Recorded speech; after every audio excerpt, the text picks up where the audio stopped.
Good morning, this is the Eager Beaver Show. You are listening to a True North Eager Beaver media podcast.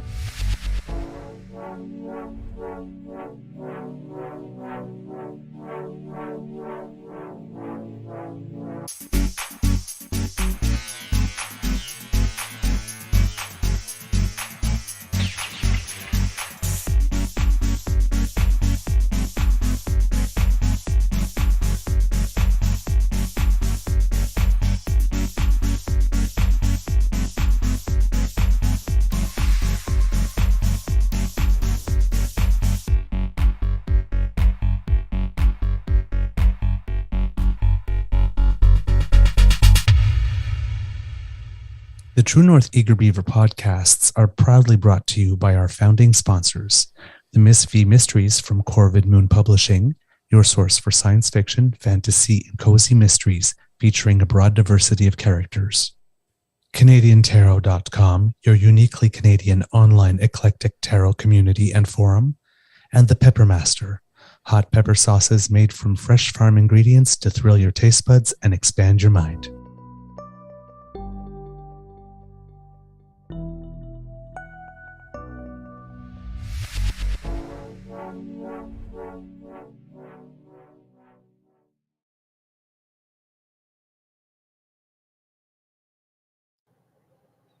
Good morning and hello, kids.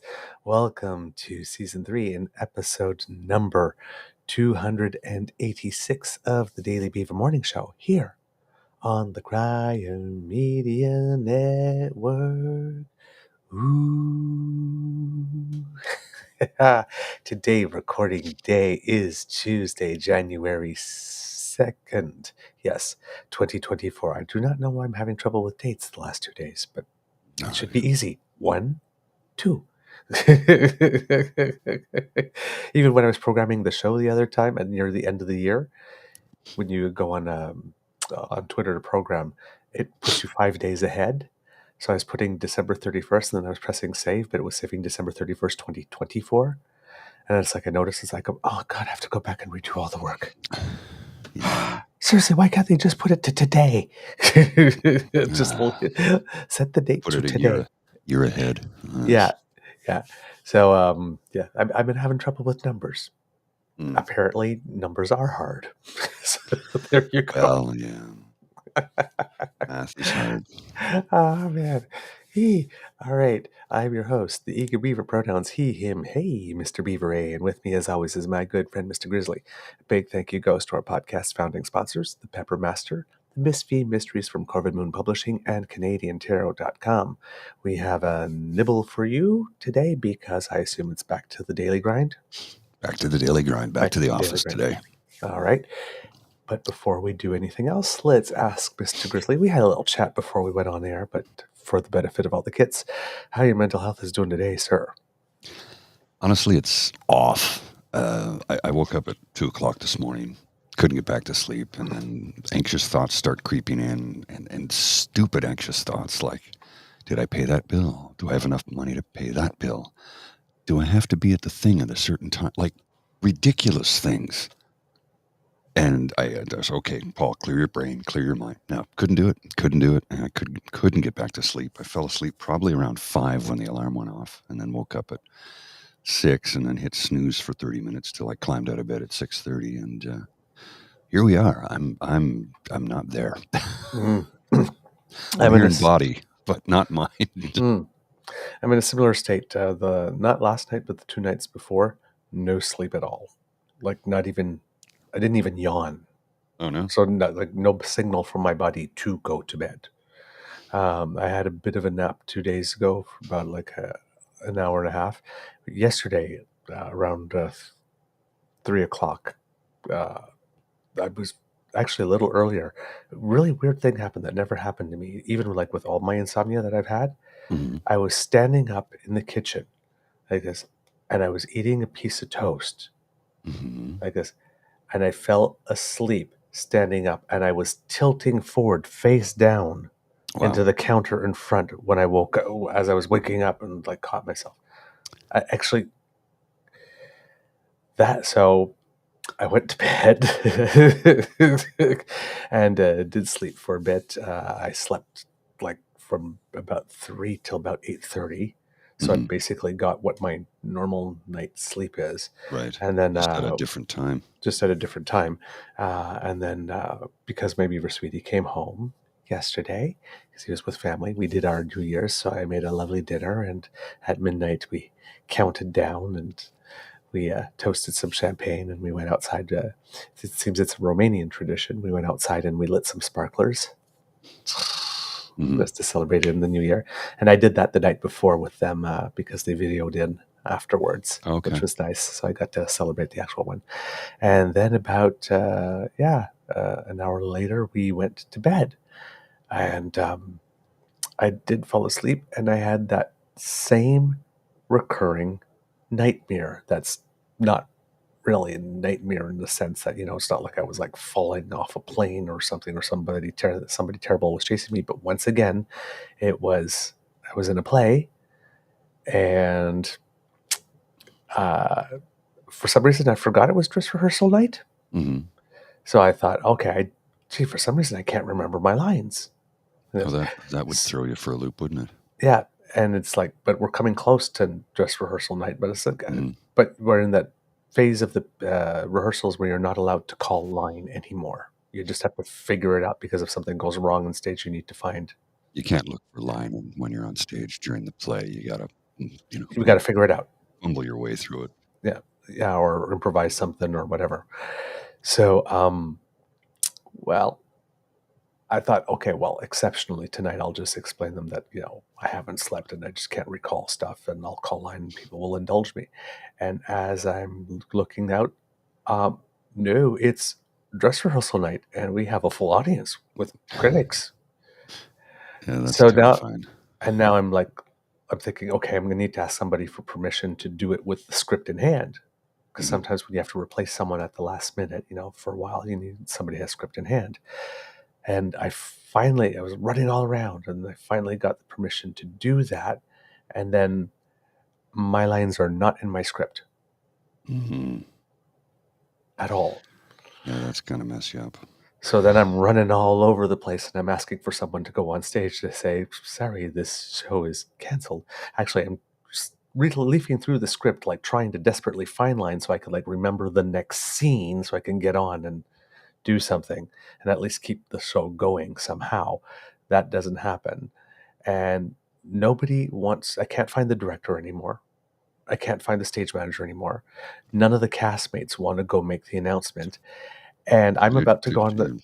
I'm You're about having to a go on bad stage to night. make the announcement, and I am in my underwear as I'm about to go out. So I realize I don't have pants. So now I'm searching around, looking around for my pants. Yeah, that'll mess with you. And that's when I finally woke up. It's like, Yeah, that's not exactly a fun dream. no, because I'm like running and panicked and running and panicked. And it felt, because you lose the sense of time, it felt that that's what I was doing for Right. 3 hours. I know I did sleep because I had a dream. Mhm. I just don't feel like I've slept. I feel like I ran a marathon. Yeah, I'm that'll exhausted. that'll do you in.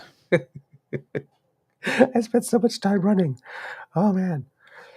Whew. So yeah, kids, you're getting us at our best. Not exactly. Couple of zombies to start your day off, but that's okay because that's sometimes how it goes. Well, last night I didn't do I was going to do an ASMR, and the night got away from me, and I looked at my watch. I'm like, oh my god, it's 10 o'clock, and I got up to use the toilet, and I came out of the toilet, and I looked at Bridget, and I said, I have to go to bed right now. She goes, what? I go, I almost passed out. I'm so tired. So the whole So night like was me. kind of a write-off. Yeah, almost. Yeah, similar to you in that sense. I was like, I said, no, I have to go to bed right now. She goes, really? I go, yeah, I'm about to pass out. I'm that tired. So I climbed into bed and, of course, lied there for 30 minutes before I fell asleep. But then woke up at 2. And, yeah, woke up at 2 with terrible heartburn because we had spicy chicken quesadillas at around 8 p.m., I think, which is kind of late for me to eat. So my body's not liking me right now. Well, Good morning to Kit U, Tavi G, Kit Elaine, Kit Ellen, Kit Linda M, Kit Saucy, Kit Mohan, hello family, Kit Cassie, hello dear, how are you today? And let's see, who else do we have? Kit the Daily Beaver, hello, yes, good morning, damn fam, happy new year, he says to all of you. That's great. Hope you are having a kick-ass new year as well, good friend. And that's the kits that are with us today here in the chat. Thank you so much. Today, I'm cheating a little bit, kits. Well, we have a couple of things to address. Yes. And I've got a video queued up that you wanted me to queue up, so Yes. I can bring that up and we can get rolling with that.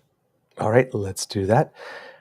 Today we are going to explore the Prime Minister's year-end interview with the CBC. Now, as Pierre Poilievre had made himself available for year-end interviews with the likes of T-Rex Murphy and Andrew Lawton and those types, but had no time for CTV or CBC. The Prime Minister had time for CTV, CBC, Global, and I believe City News. Yeah, so he did what the Prime Minister does and did his job, which makes one wonder if Pierre Poilievre was ever to be, ascend to that level, which we're going to do everything in our power to make sure that never happens. Would he even address things that he's supposed to address, or would he just run away and hide? And I'm getting the vibe that he would run away and hide because, well, we all know him to be a coward. And he will only take an interview from somebody who will give him favorable play. I mean... Yep. Well, that's the reason why he didn't do one with a major network now, did he? Yeah. Just with the Friends. private equity-owned... Andrew Lawton is part of what, Canada Proud, is it? I believe so. I'm not sure, but that whole side of the ledger. Let's just put it that way. Yeah, exactly. Well, that Crier Media is fighting against. So anyway, let's have a look at this video. All right. Do you want me to start at the first clip or from the very beginning? Let's start from the first clip specifically. Okay. We don't need to do all the pleasantries. Okay, 1 second. Country is making a huge difference already. Do you think that young people need to start thinking about the idea that they won't be able to afford a home? No. That they will be lifelong renters? No, I think young people are rightly worried about that because right now the situation is so difficult. But the things we're putting in place means that young people will be able to aspire to own a home. And I take that almost personally because when we elected in 2015, it was because a whole bunch of young people who'd never voted before, even into the early 20s, came out and supported us for the first time and the only time. And we made a commitment to them. We were going to make things better, even as we knew things were really, really difficult. Well, are you still wearing enough? Oh, come on. Seriously? Yeah, of course, because of the account I'm using doesn't have. Yeah, I'll speed past that because I have a couple of accounts. I love it. One of my accounts I pay for, right, and I avoid ads, but obviously this account isn't one of them. Superstar. So let's back that up. Oh, that's really annoying. You know what's funny though? I saw something the other day that made me laugh hysterically was when a DJ was playing a Christmas party and he was using the non-subscription version of Spotify, which means an ad popped up right in the middle of the song. And he was like, I was like, no, dude, I've been DJing for a long time. When I need to use a streaming service, I make sure it's paid up and ready to go because you don't want that headache. This is just funny. I like well, there's a global context right now means we have even more to do, and I need to keep the promise to those young people, and that's exactly why we're focusing so much on delivering that kind of progress and the kind of sustainable future that we know they need. Okay, well. All right. I wanted to start with that part specifically because that's a tough question. That was what 2 minutes in, Mm-hmm. Yeah, 2 right minutes from and the 40, get-go. 2 minutes 42 seconds. 2:14, 2:15. 2:14, 2:15. So there was a question that there was some pleasantries, the introduction, all the music and all that kind of stuff, some pleasantries, and they just jumped right into it. There was a question that led to that one, and boom, right away. Yeah. I guess Yeah, with a pretty not tough question. messing around. With a pretty tough question, it's like not explain the housing crisis or what are you doing to solve it, but young people specifically who are worried or concerned, who believed, should they still be? And the interesting thing that he did there was link his answer back to his election victory.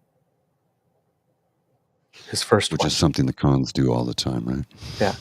But he linked it back because if you remember, in his first cabinet, not only was he was the prime minister, but he was also the minister of youth. Mm-hmm.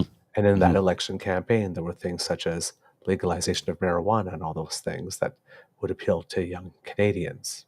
The promise to include transgender people as a protected class within the Charter of Rights and Freedoms and those types of things. Mm-hmm. So he's showing that he hasn't forgotten where he's come from here. Unlike someone else who has really forgotten his constituents in his writing.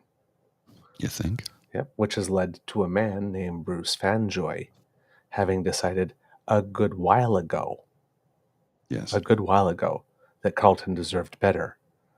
I think he's in his second year at least, if not third, of going door to door, I knocking, think it's a second. talking to people, trying to present them with an option because he knows that writing has been abandoned. Completely. I mean, Skippy's been campaigning for 2 years now. Yeah. Before he was even leader of the party, he's been campaigning for a position that you don't run for. Yep. He's bragged on his Twitter feed at the end of the year. He's held 43 different town halls. Mm-hmm. 43. Yeah. Yeah. We paid for Mm-hmm. in a non-election year. In a non-election year. 43. Let's all get together and hate Trudeau and hate progressives. I'm telling you who to hate. Let's pit Canadians one against one another.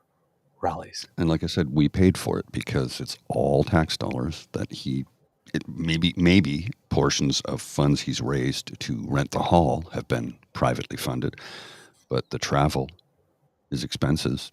That's all on us. Because he's doing it as party leader. And it's all on us. All on us. And let's remember that all the donations he gets from them, there's a very high percentage, I think it's 60 or 75. Mm-hmm. We pay that. There's a political donation tax credit. Mm-hmm. The tax credit, we pay. Yeah. So he's fleecing us. It's pathetic. It's annoying. It's a piss off. It makes me angry. Yeah. What can we do? It's literally a misappropriation of our public funds for strictly partisan purposes. The whole exercise of defining the other guy. Mm-hmm. That's a partisan activity. Is it even allowed? Like, this is the question I have. And I'm not the only one asking it. Shouldn't Elections Canada be looking into this? Because he's campaigning when it's not an election year. There's no writ dropped. But there's no rule that says you can't. Oh, okay. Right? The law, unless the law expressly forbids something, it allows it. So what he chooses to do with his time, I mean, he still has rules on spending and all that type of stuff that he has to respect. And, his rallies, maybe it does come from party funds, specifically, and not the Possibly. Office of Parliament budget. Now, if he does something like links a vacation to go spend time with a family friend with an event that another MP has organized in another riding that happens to coincide with that, and therefore you're going on party funds. Mhm. Hello, Michelle Ferreri. Yes, Um, we see you. That may be a little more dicey, but you still have that fig leaf that you were going to a series of events that was organized by another party member in another riding, and you are the critic, not shadow minister because it doesn't exist, of whatever it is that she is. Family, I think youth and social services, which she really should not be, of all the portfolios.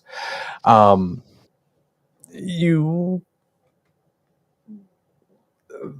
That's unethical and it's lawful, but it's awful, Yeah, it's terrible. right? It's not an explicit violation. It's just that, if it gets out into the public, it creates a little mess that you need to clean up, where all of a sudden you have a whole bunch of additional videos explaining it's not a vacation, it's a trip. When you bring the kids, it's a trip. It's work. Nice try. So, Well, they tried to make hay out of the Prime Minister's vacation, which turns out to be less than the average Canadian. so, and nobody knows where PP went. No, he's been missing for how long Well, now? Since his press conference in the synagogue? He had to recycle a Yes. video from 2 years ago to send us a Christmas greeting why it is he did not have time or the ability, or maybe Anida was not available to do a video for this year. Just asking questions. Well, the Prime Minister is single after all. Yeah, that's true. But he's also a single dad.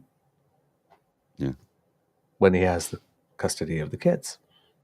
Didn't they take Christmas vacation together? Yes, though, they did. As a family? They did. Yeah. Yep, because they're putting the kids first. Yeah, and that's what you do. Yep, you're showing that mom and dad could still get along despite. Right? Yeah, there are some interesting contrasts. So yes, he can get away with it, but it's the public relations issue of how are you spending your time, for example, with regard to your constituency and with regard to moving forward the affairs of the people. He really does look more like he's someone who likes to spend our money to promote himself rather than promote any of our issues or our causes or try to find solutions. And that was made evident this year by the year-end interview from the Conservative Party of Canada, to which Pierre Poilievre did not go for CTV, but Melissa Landsman did. And during that interview, I'm not going to say she did it with an arrogant tone, but arrogantly, she basically informed us all that we will have to wait until during the election to find out what it is that they have in store for us. And that until then, they're going to focus on making the case that the Prime Minister is just not doing the job well. So in other words, we are going to get a steady stream of CPC propaganda BS until the election starts. And only during those 36 to 38 days or however days there's going to be, will we have an opportunity to actually find out what it is, discuss it, try and debate it, try to get them to answer questions in it. In an election campaign, when we quickly move on to the next day's announcement and next day's announcement, they're trying to bury it big time. And even though we are paying for their operations as a party and we are paying X number of percentage of whatever they use their party funds that they've raised for all these town halls, we're paying to them that way. Apparently, we are not allowed to know what it is they have in store for us. Of course not. No, that's a transparency in government right there, isn't it? And it's pretty arrogant, and it's very insulting to our intelligence. Yeah, so we'll tell you what we're going to do when we start the campaign. Excuse me, shouldn't you have a platform right now? I know what their platform is. I'll tell you exactly what their platform is. Trudeau bad, we'll do better. He's responsible for everything that's bad in your life. We'll make it better And look at those by people over cutting there. taxes. And look at those people We're over gonna, there. yes, we're going to cut taxes, and we're You don't like them, we don't like them either. Boy, are going to they cut going to all the pay. programs that benefit you. So you're going to suffer. Is what they're going to do. She wouldn't directly answer whether or not they'd cut $10 a day daycare or dental care or the upcoming pharmacare. She wouldn't comment on that, which I thought was suspect. Yep. Just like Andrew Scheer wouldn't comment on abortion or same-sex marriage or... Mm-hmm. It's because it's all in their mandate to eliminate all of it. Yep. If they had to run on what they actually want to do, they would never win. Kitland Amgos might be a good tactic to do what Harper did and call a longer election period. I would not disagree. Don't give them just 36 days. That's what they're planning for. Just 36 days of big information push. Stretch it out a little longer. Because if we have a 75-day campaign, I think PP would have a harder time explaining why it is he doesn't want to show up to a debate. Might even make it impossible for him to not show up at the debate and just pay the fine, as he's prone to do. Just a little extra scrutiny time might be a good idea. Yeah. All right. In the next segment, he's talking about Pierre Poilievre. And again, very interesting question from Rosie Barton here. She's not giving him puff questions. No. Let's put it that way. And he's responding as a elder statesman should. Mm-hmm. Okay, well, let's talk about some that are still difficult. The rate of inflation has declined. The food inflation is still punished for a lot of Canadians. They're feeling squeezed. They have to make really hard choices. Do I get Christmas presents? Do I buy this many groceries? Like, those are real things that are happening to people. It does seem, though, as though Pierre Poilievre understood that and tapped into that long before you did. Oh, absolutely. Well, why is that? Why did you not see that? It's not that he understood that. It's that he's done a really job of reflecting that back and amplifying it to people. We've been hearing that across the country for years now, Why did you particularly not out of the reflect it pandemic. back and amplify it back? Why did that room why room left to him? Necessarily left to him when you're trying to solve an extremely complex situation that require a number of different solutions. Yes, we delivered a grocery. Yes, we cut childcare fees in half. Yes, we stepped up with increasing the Canada Child Benefit. Yes, we're working on competition to make sure that the big grocers, don't take advantage of the very small number of very large grocery chains in this country. Those are all complex and different paths. Sure. Whereas if you're just shouting and saying it's Trudeau's fault. He's raising the price of everything because he's fighting climate change and put a price on pollution. That's a really easy message. And the things that we are doing are meaningful and real and thoughtful, and we're busy doing them, not just sort of taking out YouTube space on amplifying those concerns. But is it possible that people no longer like the solutions you have, or no longer think the solutions on the table are adequate? I don't worry so much about that because they're not looking to Poilievre because he's got all these solutions. He's not putting any solutions on the table at all. The solutions he does venture forward, people, experts, not us, criticize as riddled with inaccuracies and unworkable and not going to solve the problem. So we are putting forward meaningful solutions. It's just so much of this is linked to international context. Inflation's high everywhere. It's better in Canada, but that's no comfort when people are having trouble paying their groceries. This is a reality right now that we are working incredibly hard to solve day by day, step by step, and it's starting to work. But Canadians are still frustrated at not feeling it yet, and I totally understand that. The home. Now that's how you answer that type of question. The beginning of it, I see the kits there, it goes, that clip will be used against him. And it's like, yeah, that will. The bit, they'll take that first bit, and when he goes, yes, it's like, well, I'm saying yes to the fact he amplified it and was effective at amplifying it and reflecting back. But there, if you're doing politics in full sentences, that's your answer. That, because PNC Bagos, that was pretty much a perfect answer. Right? He empathized with people going on, with what people are feeling. He expressed confidence in his moves. And he's saying, I don't worry so much about that because these things are there. He created the contrast of trying to drive up YouTube activity versus having thoughtful and meaningful solutions. Or any solution whatsoever other than Trudeau bad. Yep. So that's why you have to watch the whole interview. Now, fortunately, CBC, the At Issue panel, and these types of events are probably the most watched Oh, yes. types of events when it comes to that. So this message will get out to many people, but it gets out once. And only once, unfortunately. It doesn't get repeated ad nauseum on the news cycle every 24 hours, and it should be.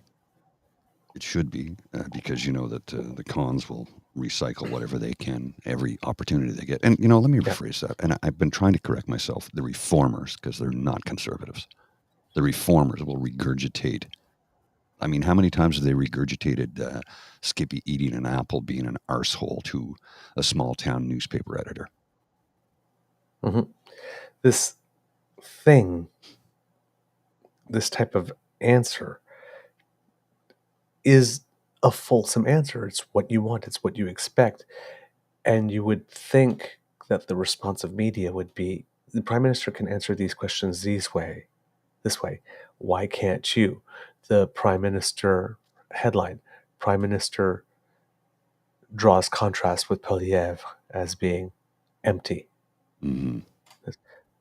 But the headlines that came out of this one was, Prime Minister credits Poilievre with bringing even the CBC, the allegedly liberal propaganda issuing, always in the bag of the Prime Minister's back pocket and in the bag of the Prime Minister, according to the Conservatives, who always end up quoting it, even though apparently it has no value. And people from the Sun, like Laurie, who keeps on quoting CBC articles to make a point while saying the CBC should be. It's like, pick a lane, people.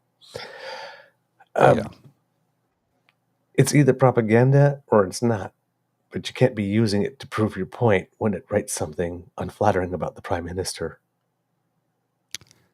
and then still call it propaganda. And they do it all If the it's time. propaganda in the bag of the Prime Minister, then they wouldn't be writing anything negative about it. They actually framed that answer as Prime Minister gives credit to Pierre, even though he said, no. This is not a compliment. He gives credit to Pierre Poilievre for stirring the pot of rage. Yeah. If the CBC is truly a propaganda unit for the Prime Minister, they're doing it wrong. It's just, all right. Let's move to the next clip, Mr. Grizzly, where he's talking about the home heating carve-out. Now, this is really cool. Okay, just give me a second. Yeah. I didn't expect the home this. heating carve-out, which you've talked about a lot, and all your ministers have talked about a lot. It does seem to me that carve-out was a recognition that when you have a carbon price and other factors are at play, inflation being one of them, and transition is harder, that you are willing to recognize that a carbon price is sometimes too hard for people. First of all, the reflection around how we put a price on pollution, a carbon price, was always wrapped up in the affordability concerns. We knew that we couldn't fight climate change unless we were also supporting families who in this fight. We can't just land it on people, and that's why we designed it so that across the country, 8 out of 10 families do better with the rebate checks that show up every 3 months than it costs them in carbon pricing, except in a couple of places where the prevalence of home heating oil, which is dirtier and more expensive, meant that they weren't being as better off. So we saw that as a gap in our approach that we chose to fix. So we're suspending the price on pollution home heating oil, and we're accelerating the transition to heat pumps. It looked, though, like you were just trying to save a bunch of seats. It looked like you were responding to MPs who were saying to you, if you don't do something to help me, I'm out of here. No, it was the fact that there were people genuinely struggling, lower income Sure, families but both that are things can be reliant true, on, can they not? But they were reliant on home heating oil, which is dirtier, more expensive, and more vulnerable to international price shocks. Sure. This was a specific thing to solve with people for whom the carbon price wasn't providing I get that, but it can also be true alternative. that there was a political problem. Well, politics is about responding to people's problems. Sure. And that doesn't mean that there wasn't deep, real policy concerns for it. We chose to phase out oil, now we chose to phase out coal, now we're phasing out home heating oil. These are things that are good for the environment that go alongside a price on pollution. All right, another unfortunate slip that'll probably be clipped out. Yes. But again, as Kit PC Bio goes, another complete answer. I wish he had been there to see it all, Mr. Grizzly. But he was asked the question, and the journalist had here not a narrative. I'm not going to say narrative, but a road they really wanted to go down. And the interview subject was not going down that road. Mm-hmm. So she challenged. And what did you see in terms of response? She actually challenged twice. Mm-hmm. The Prime Minister took on the challenge, integrated it into his answer, and answered the challenge while continuing to answer the original question. Did not reframe it, didn't respond with a question, just actually did what one should do in a position like that. Compare and contrast to Pierre Troliev. Yes. He would not be able to withstand that pushback, that pressure. Was it a political decision? Was it because he had said, well, people are really saying that like this? Well, it really does look like that. Yeah. But notice how he made the point that we've been making on the show all the time. Mm-hmm. It's dirtier. It's more expensive. And he added the third point, which we hadn't made because I hadn't thought of it.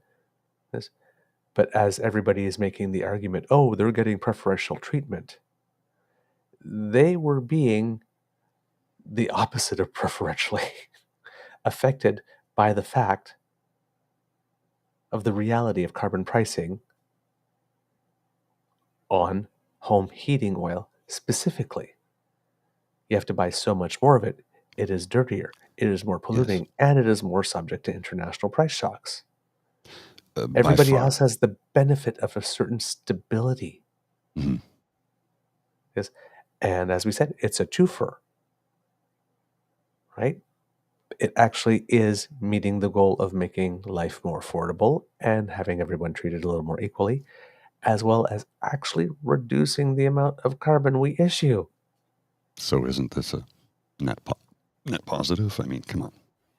Very rarely do you have a policy decision like this that helps you meet two of your major goals at the same time. Mm-hmm. It would be really silly to say to just let that sit there and not address it. Well, as I've said time and time again, this has been a transformative government. And I think I can compare him to Lester B. Pearson, his years as Prime Minister and what they accomplished as a minority government. History will look back on this man and say he did a lot of good for Canada. Mm-hmm. And I mean, you've already got other world leaders who have said he's the most progressive leader there is. Mm-hmm. And it's true. The most successful progressive leader on earth. Yeah. It's true. There's no denying it. And I know a lot of people get bent out of shape and go, he's a treasonous, traitorous dictator. I'm like, no, he's none of those things. If you actually knew the definition of any of those terms, you would recognize that he is the furthest thing from all of them. Mm-hmm. And of course, even Pierre Poilievre said that to Andrew Lawton. Oh, he's a dictator. I'm like, oh my God, he's an authoritarian. Like, Are you looking in the mirror describing yourself? Because that's who you are, Pierre Poilievre, calling you out. We know you're an authoritarian dictator. We know it. You just said, if I'm prime minister, I will not allow any ministers to go to the World Economic Forum. But I thought you were all about freedom, Pierre. Mm-hmm. You've just taken away their freedom of choice. Yep. Funny how that works. Yep. Now we have comments from the kits here based on that segment of the interview, and that's exactly what I expected to get. Some kits going, yes, Rosie, I believe both was true, because both was true. And you see in his answer that the Prime Minister acknowledged that both were true because, yeah, there was a problem. Oh, definitely. There was a problem. There was a political problem. We had a group of people in Canada, because of the manner in which their homes were being heated, were being put at a disadvantage. And that needed to be corrected, which he actually did say. And then we have the group that say, for example, I've been following Rosie for a while. I always thought she was fair, but I could see a shift in her style and attitude and being upset with that line of questioning. Because I would propose to you that that's the type of questioning that should be done as standard operating procedure, but on everyone. She did her job. Oh, yes. We think that this is going on. No, this is not what's going on. But really, is it not? Because there's this. No, that's really not going. Are you really sure? Because there's this too. No, it's not. That's what we want. I had a conversation just the other day with a gentleman.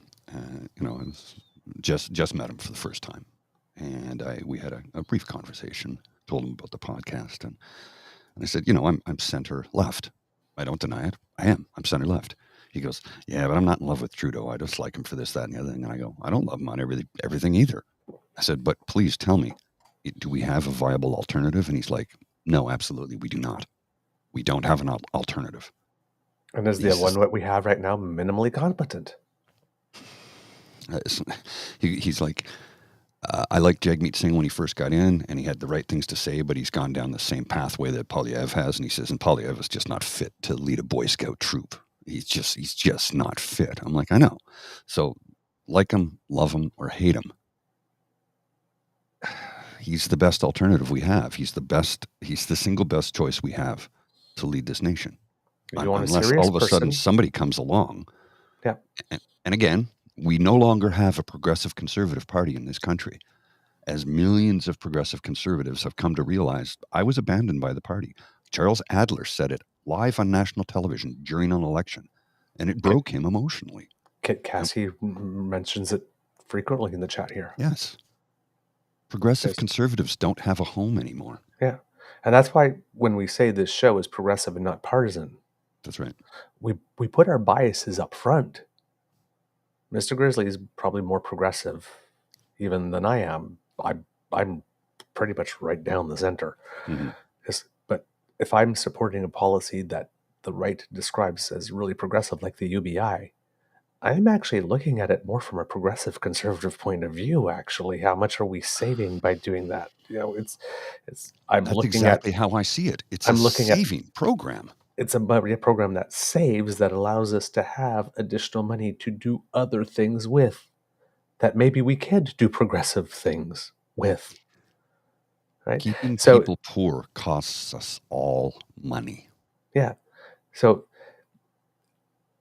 as left as I seem, because I believe in treating everybody equally and rights for rainbow people and rights for the disabled and whatnot, these are actually inherently, if you were like putting them on a graph, progressive conservative concepts. Well, and as we've said, but they've moved so far to the right. Mm-hmm. Yes, that progressive conservative values are being described as wholly leftist. Mm-hmm. Yeah, exactly. Like left of NDP, they're being described as. Which is ridiculous. That's how far gone they've gone to the right. It's Reform Party. It's all it is. They're just the Reform Party with a new name. They don't care about you. They do not want to govern. They want to rule over you. Mhm. That's it. Yep. That's it. And PNC Bio, the NDP is the closest thing to the Progressive Conservatives now, certainly west of Ontario. We've said that a few times. The Manitoba NDP is a Progressive Conservative party, especially if you look at their platform. Rachel Notley in the NDP in Alberta, that's not Ed Broadbent's NDP. It's not Jack Layton's NDP. It's Brian Mulrooney's Progressive Conservatives. Yeah. Now, unfortunately, we talked too much, so we won't be able to do the final two clips. Oh, sorry. So no. That's both of us. Let's skip the stuff on foreign policy. We'll save it for another show. Okay. And let's just go to the end, how he ends it. The foreign policy things, the reason why I'm skipping it is that he's talking about 4 different subjects. There's China, there's India, there's the Middle East, and the United States. The United States stuff is just stuff about Trump, so we're not going to bother to do that because he gets too much airtime already. But we'll talk about that part on tomorrow's show because there's some very interesting content there that you should be hearing. But let's go with how he ends it, because this is, again, a very interesting line of questioning. Very well done. 1 second here till I get it queued up. Just as I had it queued up and a commercial came on. I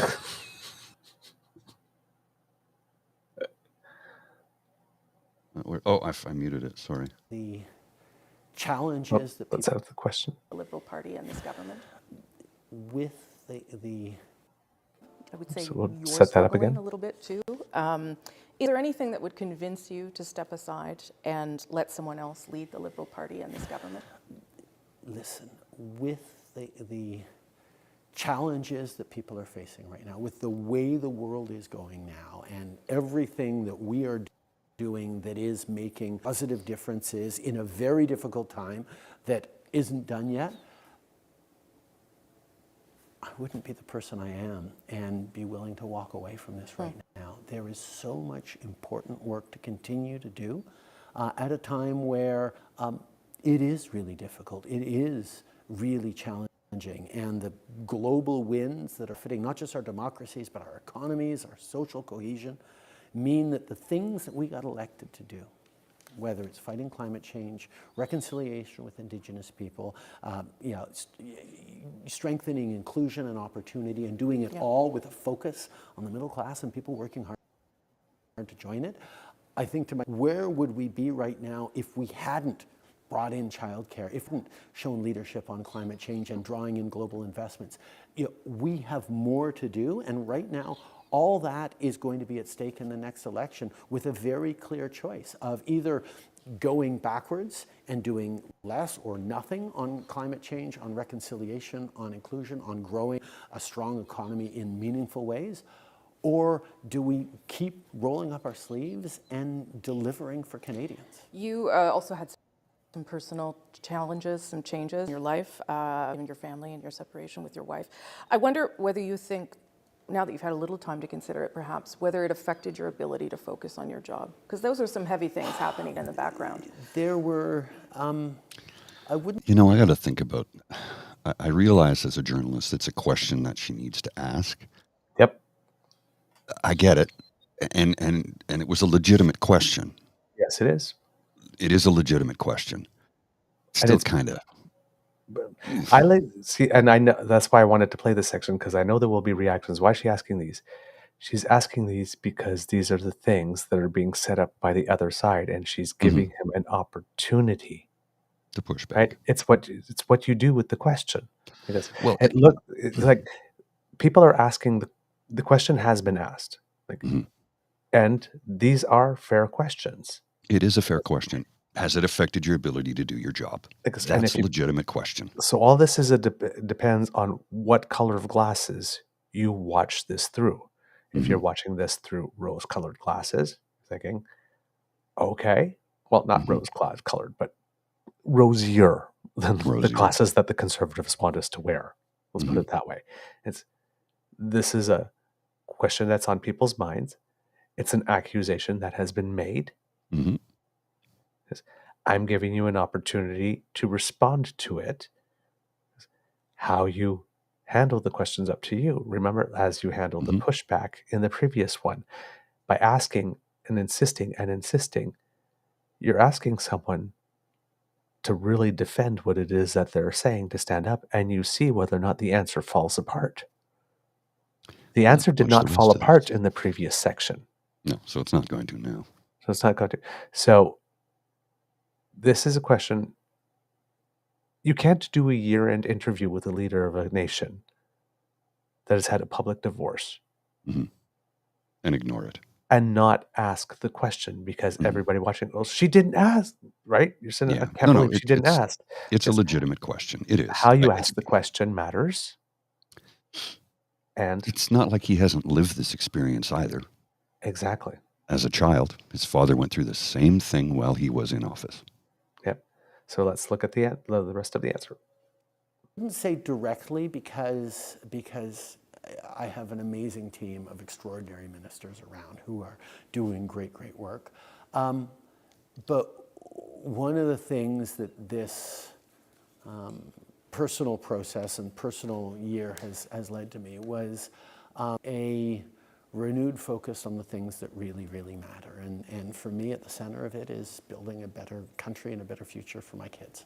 And recommitting myself to that specifically, and to the work that we still have to do to make sure that Canada continues to be the best country in the world.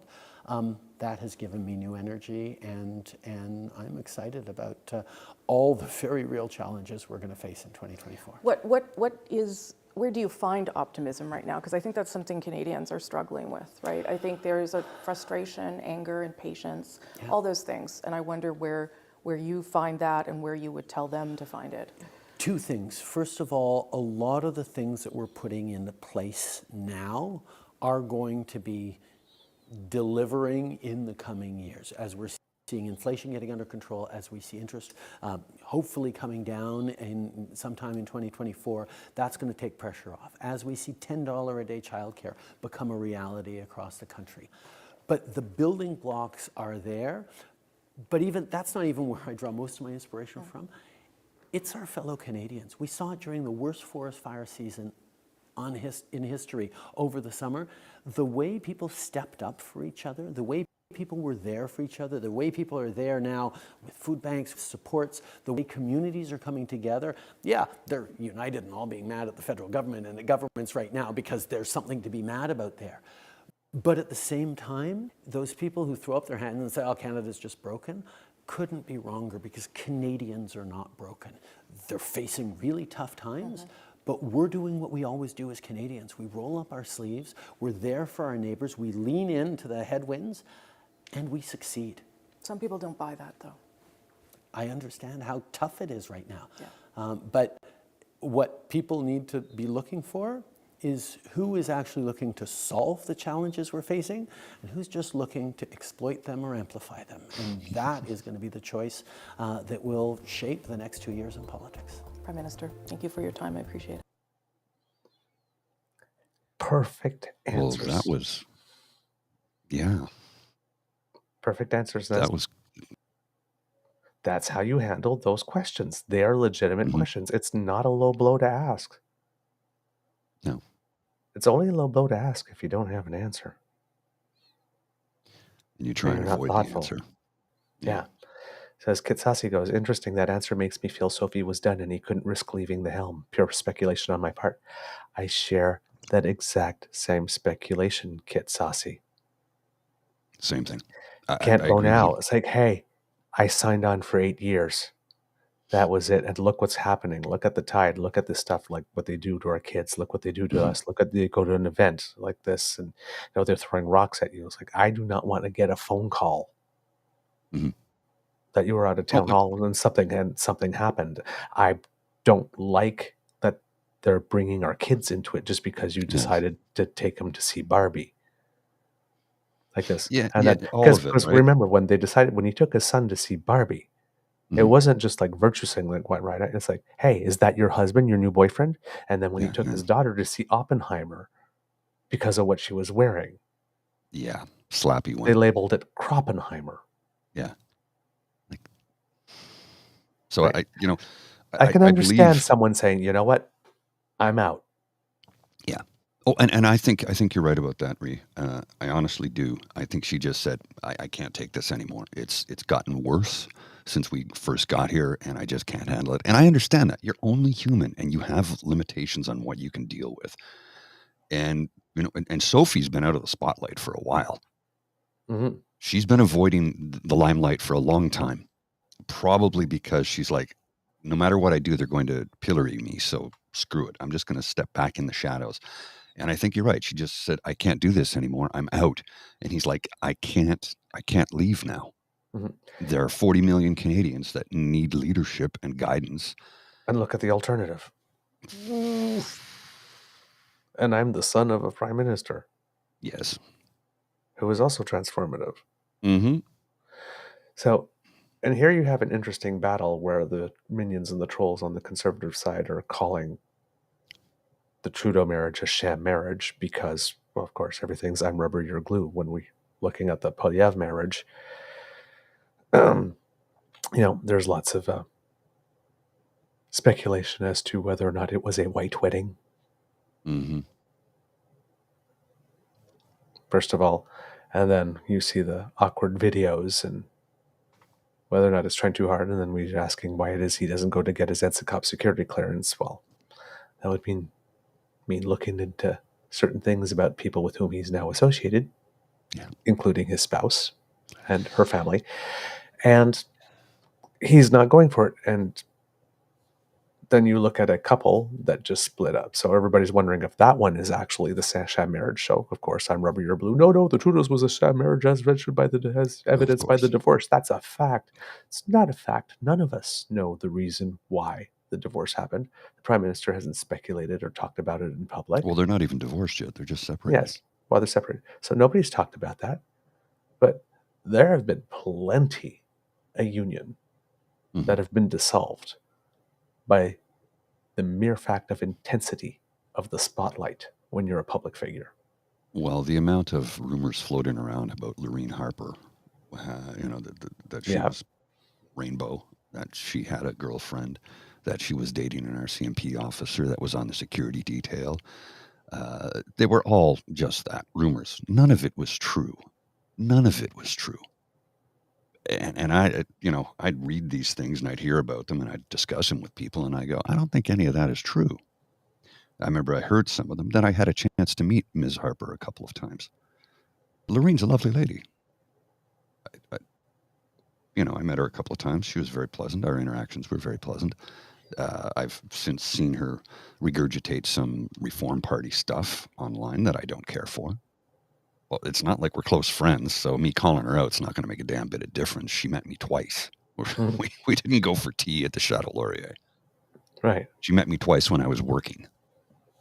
So. Yeah. And there, again, we're presenting our best face. She's a lovely lady. Well, when she's dealing with people that are working in her home, that can go out and say, hey, I've met Mrs. Harper. Mm-hmm. You can choose to not be lovely, but that probably won't be very useful. Well, I mean, she liked to ride around town on her motorcycle, so that immediately made her a lesbian. Yes, right. And really, I cannot say that I did not do the just asking questions things. Oh yeah, part I'm well guilty myself. of it too. But I looked more into it, and after I met her, I'm like, that's not true at all. Not at all. Yeah. It's rumors that people like to float. I asked the question too. I did. I got sucked into the siphon of regurgitated garbage. I did like too. So many of us do. We're only human. I did too. It looked very, very convincing. Oh yes, but not a shred of evidence to back any of it up. Yeah. So, kits and cubs, that's the end of this episode. Is it not, Mr. Grizzly? Yes, it is, sir. Yes, it is. All right. We hope that you love listening to us because we love making this for you. Of course, sharing is caring. And please, as a result, let your kits, your own cubs, let them know about us and your peeps and poops as well. Right? Spread the word. Thank you very much. We appreciate everything you do to help promote the show.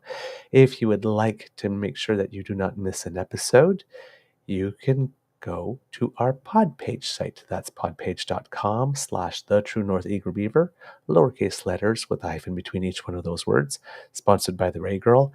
Unfortunately, Mr. Grizzly was explaining to me before the show what it was that was making it so difficult to get the shows up. It's really not for lack of trying, kids. No, on Friday's show, we discussed some of the technological issues we're having right now, and we're not going to get into it. But yeah, it's let's just say nothing is cooperating. Nothing is cooperating. I need a new computer, and I can't afford one right now. Is what it boils down to. That's what it boils down to. It's post-Christmas. I just got the bills rolling in for lots of stuff, and I'm like, ugh. Maybe that's why I wasn't sleeping well last night. Just start to think about all those things, you know.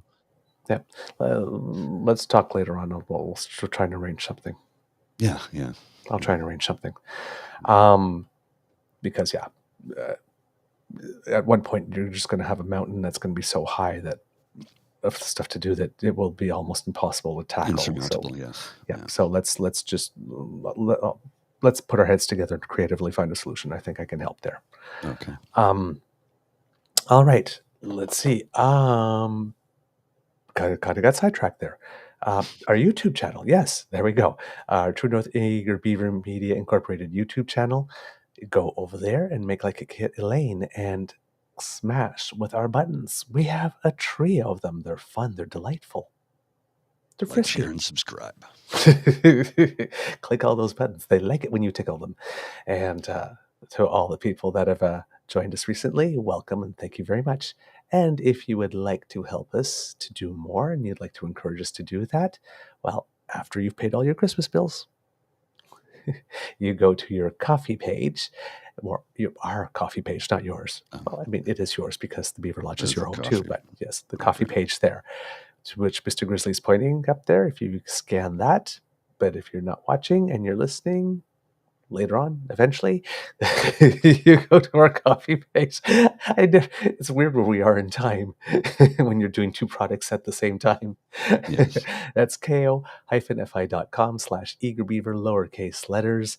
And that's where you will find the Emergency Hydration Fund tip jar, where you can help our friend Caesar and hot chocolate and coffee and all of them. Just get our show ready for you. All right. From the Beaver Lodge. Oh, democracy is something that you do. Your XBB shots, donate to the Red Cross, write those letters, please. Just, there's a lot going on. There's a lot going on. We need you to be involved. All right. And if you have the ability to go to the Crier Media website and throw in a couple of pennies to help make that One Canada project a reality, that would also be very, very helpful. That'd be great. Yes. From the Beaver Lodge, this is your Eager Beaver saying it could be a tough world out there, so please be kind to and gentle with yourself. Mr. Grizzly, words of wisdom, please. Remember to breathe. Try and be patient. Express gratitude to those around you, and hold on tight, kids. The year's just getting started. Woohoo! And we got some fun stuff planned. We have some fun interview guests that have already agreed, so that'll be fun. Tomorrow, actually, we will have a Cranky Canuck. Oh, he agreed to tomorrow. Yep, he agreed to tomorrow. Yes, Awesome. Absolutely. So that's going to be a fun I say time. he, it could be a they. I don't know. Yeah, and to maintain the mystery, it will pretty much just be Cranky Canuck, as we The know snowman Cranky cartoon. Canuck. Yes, and voice. But That's fine. That's excellent. that's fine. That's fine. We're good with that. All right.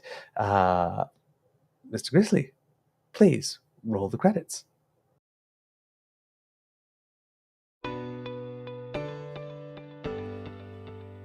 You are listening to a True North Eager Beaver Media Podcast.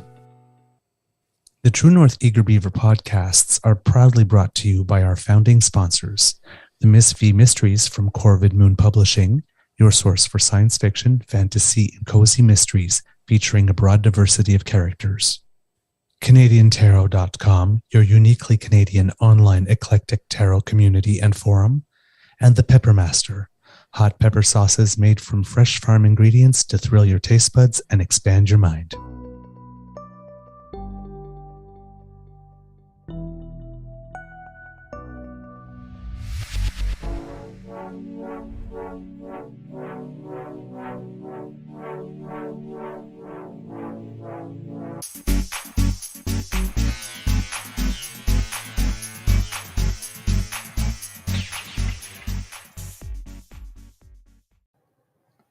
All right, kids, and just a little Easter egg before we leave. Some news about some Canadians who have done us proud.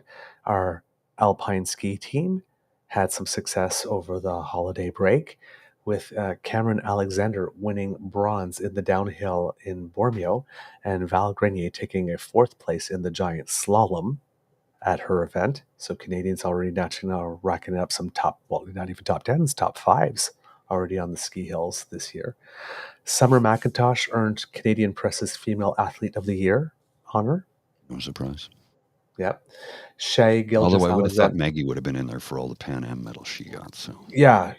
You would think. I mean, I think it probably would have been her were it not for the fact that Summer McIntosh broke 2 world records. yes, earlier in the year, I think, And because they look at the whole year too, yeah, right? So and defeated Katie Ledecky for the first time ever, yes. in like 13 years or something at home too on U.S. soil. So big thing. Shy Shy Gilgis, there was a Freudian. Alexander earned the CP Male Athlete of the Year, just as he had won another Northern Star Award from the Star. And the Canadian men's basketball team was named the Team of the Year because, well, for the first time ever, they won a medal, bronze, at the FIBA World Championships. Cool. I would have picked the Davis Cup, the women's tennis team for having won the Billie Jean King Award. Cup, because for 8 glorious days, Canada was the best men's and best women's tennis station at the same time in the world. Right. Speaking of Billie Jean King, she was there yesterday at the PWHL Toronto-New York match to drop the ceremonial face-off. Yes. First professional women's hockey game ever in history broadcast. Watched it. Unfortunately, the home team, Toronto, lost 4-0 to New York. There are no team names yet. There are no team logos yet. Just literally, it just says the name of the city across their sweater. And they said that was quite okay because Jana Heffert, who I believe won 2 gold medals for us as part of the Olympic teams, she's now the vice president of operations, and she said, we focused on getting the CBA, the collective bargaining agreement, fully in place before the season started. Again, Billie Jean King, right? With tennis, what you did. So what they're doing for tennis, they're doing for hockey. So they got the maternity leave benefits and everything set up, finalized, not unlike the women's soccer team. They don't have to worry about anything about their contract. They can just focus on the game. Hockey. And both owners and players in this league actually have a vested interest in having that done and settled. And they're working in the same direction, which is a nice, refreshing change. Yeah. Okay. I got to go. I get to work. I'll see you.